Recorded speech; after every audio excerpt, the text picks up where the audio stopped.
तो हम स्टार्ट कर रहे हैं सबसे पहले सॉल्व एग्जाम्पल्स जो कि एक्सरसाइज में गिवन है। इसके लिए जो फर्स्ट और सेकंड क्वेश्चन है ये बिल्कुल सेम है। फर्स्ट क्वेश्चन में जो हमें इनफाइनाइट प्रोडक्ट दिया है, this is product n from 1 to infinity 1 + 1/n²। और जो सेकंड क्वेश्चन है उसमें हमें प्रोडक्ट दिया हुआ है product n from 1 to infinity 1 + n/α where alpha varies from 0 to 1।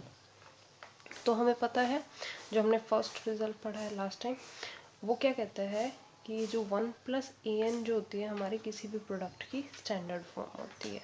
तो जब हम इसे स्टैंडर्ड फॉर्म से कंपेयर करेंगे तो दिस इम्प्लाइज हमारे पास an की वैल्यू क्या आ जाएगी। फर्स्ट क्वेश्चन के लिए 1/n² और सेकंड क्वेश्चन के लिए हमारे पास an की वैल्यू आ जाएगी 1/n⁴ अब इन दोनों को, अब हमें ये रिजल्ट पता है कि इस सीरीज़ की कन्वर्जेंस या डाइवर्जेंस से हम इस इनफाइनाइट प्रोडक्ट की कन्वर्जेंस या डाइवर्जेंस को इम्प्लाई कर सकते हैं। तो since this series is always convergent, किससे कह सकते हैं हम, बाय पी टेस्ट से।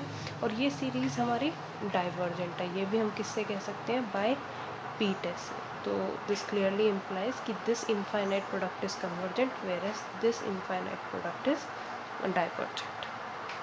सिमिलरली थर्ड हमारा क्वेश्चन जो है, थर्ड क्वेश्चन में हमारे को किस तरह से दिया हुआ है, जो हमारा इनफाइनाइट प्रोडक्ट गिवन है वो गिवन है n starting from 2 to infinity 1 - 1/√n। ये किस तरह का है, सिमिलर जो हमने रिजल्ट 2 किया था वहाँ पे। तो दिस इम्प्लाइज हमारे bn की वैल्यू कितनी हो गई, 1/, तो bn की वैल्यू हो गई हमारे पास 1/√n। लेकिन जो bn, अब हमारे पास ये रिजल्ट भी यही कह रहा था, summation n from 2 to infinity bn, और जो प्रोडक्ट होएगा 2 to infinity 1 - bn कन्वर्जेस और डाइवर्जेस टुगेदर।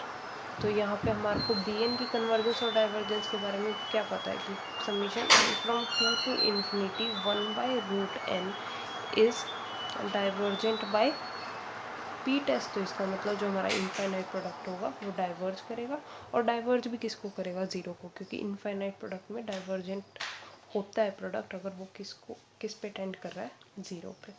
उसके बाद हमारा फोर्थ क्वेश्चन क्या कह रहा है, हमें किसकी वही है question, discuss the convergence of the infinite product n from 1 to infinity 1 + x/n where x is not equal to 0। अभी से पहले जितने भी क्वेश्चंस थे इसमें यहाँ 1 1 1 था, जो वेरिएबल था खाली ये √n था, जिसके लिए हमें सारे टेस्ट पता थे और हम टेस्ट डायरेक्टली अप्लाई कर सकते थे। यहाँ पे हमारे पास एक वेरिएबल है x, तो इस x की क्या वैल्यू होगी उसके कॉरस्पॉन्डिंग हमारी कन्वर्जेंस और डाइवर्जेंस अब इम्प्लाई करेगी। तो on the similar grounds this implies an की वैल्यू कितनी हो जाएगी हमारी x/n। an की वैल्यू है x/n। अब हमारा इसमें केसेस बनाएंगे। केस 1 क्या होगा, अगर x की वैल्यू ग्रेटर देन 0 है, और केस 2 क्या होगा हमारी, अगर x की वैल्यू लेस देन 0 है। अगर x की वैल्यू ग्रेटर देन 0 है तो an की वैल्यू है x/n, ये भी ग्रेटर देन इक्वल टू 0 होएगा फॉर ऑल n।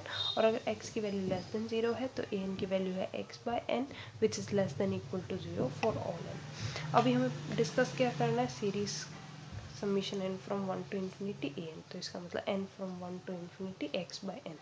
अब देखना यहाँ पे कोई भी पॉजिटिव टर्म है, 5 6 7 10 100 कुछ भी है, तो ये किस तरह की बनेगी, वन कुछ नंबर इनटू में 1/n टाइप की series which is divergent by P test, क्योंकि यहाँ पे भी n की पावर में कितना है 1 which is strictly less then 2। तो इसका मतलब ये, और डाइवर्ज किसको करेगी, ये हमारी इन्फिनिटी को, क्योंकि ये सारी टर्म्स कैसी हैं हमारी पॉजिटिव। इसका मतलब क्या हुआ, जो हमारा प्रोडक्ट होएगा n from 1 to infinity 1 + x/n, ये हमारा किसको डाइवर्ज करेगा, इन्फिनिटी को। लेकिन यहाँ पे हमारा सिर्फ डिफरेंस कहाँ आएगा, यहाँ पे जो सारे x की टर्म्स हैं ये कैसी हैं, नेगेटिव। तो इसका मतलब जो हमारी सीरीज़ होएगी n from 1 to infinity x/n, ये हमारी डाइवर्ज करेगी नेगेटिव इन्फिनिटी को, और हैंस जो हमारा इनफाइनाइट प्रोडक्ट है वो किसको डाइवर्ज करेगा, हमारा इनफाइनाइट प्रोडक्ट डाइवर्जेस टू 0। इसके बाद हमारा फिफ्थ क्वेश्चन है। फिफ्थ क्वेश्चन में क्या कहा हुआ है, discuss the convergence of the infinite product इसमें हमारे पास है ना एक ऑल्टरनेटिंग टाइप की सीरीज दी हुई है, product n from 2 to infinity 1 plus minus 1 की पावर n ओवर में रूट n। लेकिन हमने सीरीज़ हम कम्प्लीटली डिस्कस कर चुके हैं। अब ये भी हमारे पास दिस इम्प्लाई क्या करेगा कि ए एन की वैल्यू कितनी है, -1 की पावर में एन रूट एन। तो ये क्या कहता है कि हमारे पास ऑल्टरनेटिंग सीरीज़ की कन्वर्जेंस या डाइवर्जेंस पढ़ने के लिए एक ही टेस्ट हमने जो पढ़ा है वो कौन सा है, लेबनीज़ टेस्ट। लेबनीज़ टेस्ट दो कंडीशंस को चेक करने के लिए कहता है।